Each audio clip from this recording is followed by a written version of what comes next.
మా తల్లి కాళీ మాత నీ బిడ్డ నువ్వే చల్లగా చూసుకుంటుంది.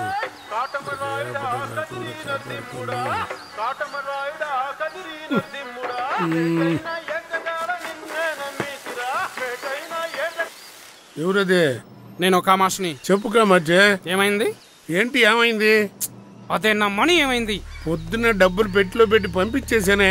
నీ మనుషుల నీడ కూడా ఇటువైపు వచ్చినట్టు తెలియలేదు. పొద్దునే డబ్బు తీసుకుని ఇద్దరు బయలుదేరి వచ్చేసరే. వాళ్ళు మంచి వాళ్ళేనా? నా మనుషుల మీద డౌటా?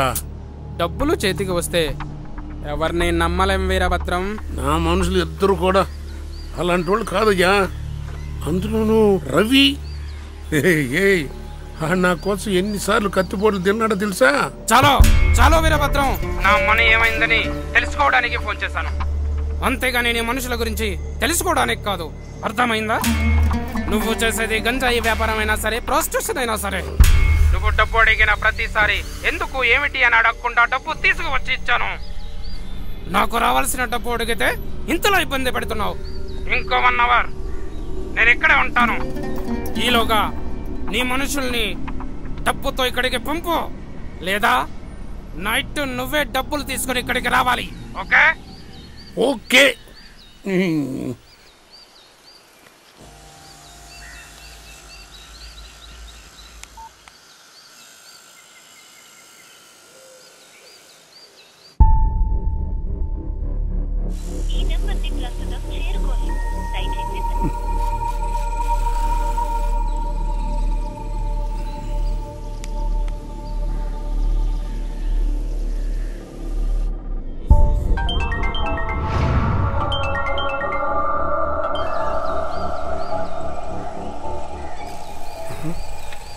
ఎప్పుడు ఫోన్ లిఫ్ట్ చేయట్లేదే. అన్నా, శేఖర్ని బాండ్ని బిలువ. సరేనా?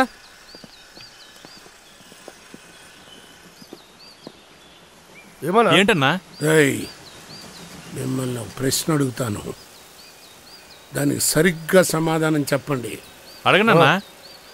నేను ఒక పెట్టెలో 5 కోట్ల రూపాయలు మీ ముందే పెట్టి బాగా ప్యాక్ చేసి ఒక అడ్రస్ ఇచ్చి అక్కడ పెట్టిరా అని చెప్పాను. ఆ డబ్బు మొత్తం నొక్కేయాలని మీకు అనిపిస్తుందా లేదా? అన్నా, మీరు ఈ మాట అడగడం కన్నా మమ్మల్ని ముక్కలు ముక్కలుగా నరుకుండొచ్చు కదనా? అడిగిన దానికి మాత్రమే సమాధానం చెప్పరా. మీకు ఆ డబ్బుని తీసుకోవాలని అనిపిస్తుందా అనిపించదా? మాకు మాత్రం అనిపించదన్నా. బాలేడు పాండు, నీకు అనిపిస్తుందా అనిపించదా? అది ఏంట్రా డౌటా? విశ్వాసం కరెక్టే అన్న. అంత డబ్బు వచ్చిందంటే మా లైఫ్లు సెటిల్ అయిపోతాయి కదా అన్న, అందుకే తీసుకోవాలనిపిస్తుంది అన్న. తప్ప అన్న, వీడికి ఏదో పోయేకాలం వచ్చినట్టుంది.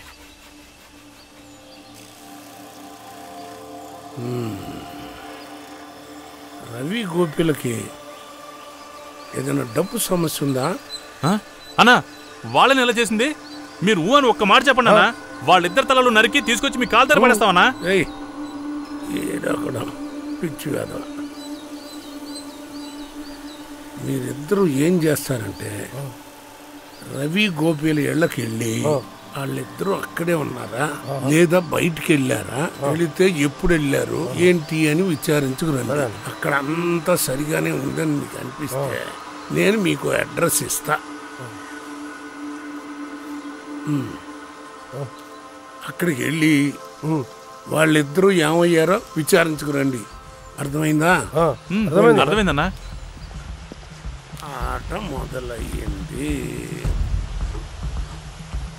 చెప్పట్లా నా దగ్గర బియ్యం ఉన్నాయని చెప్పింది. అరే ఊరుకో బాష్, మీ ఫ్రెండ్ కృష్ణ ఉన్నాడే, పోయిన వారం మీ ఇంటికి వచ్చాడు కదా, అప్పుడు చెప్పాడు ఇంటర్నెట్ సెంటర్ లోంచి డౌన్లోడ్ చేసి డివిడీలుగా మార్చి బీభత్సమైన కలెక్షన్స్ పెట్టుకున్నారంటగా. అవన్నీ ఒకప్పుడు ఉండేవరా, అవి ఇప్పుడు ఎక్కడున్నాయో కూడా నాకు తెలియదురా. అసలు ఏం జరిగిందో క్లియర్ గా చెప్పమ్మా. కార్లో నా దారిని నేను లెఫ్ట్ లో వెళ్తున్నా సార్, వీడే సార్ రైట్ లో వచ్చి ఓవర్టేక్ చేశాడు. భయపడి నేను కంగారులో బండి తిప్పేశాను సార్. ఇతనే సార్ ముందు నా బండిని గుద్దింది. ఏమా, ట్రాఫిక్ రూల్స్ ప్రకారం అతను రైట్ లోనేగా వెళ్ళాలి. అలా అడగండి సార్.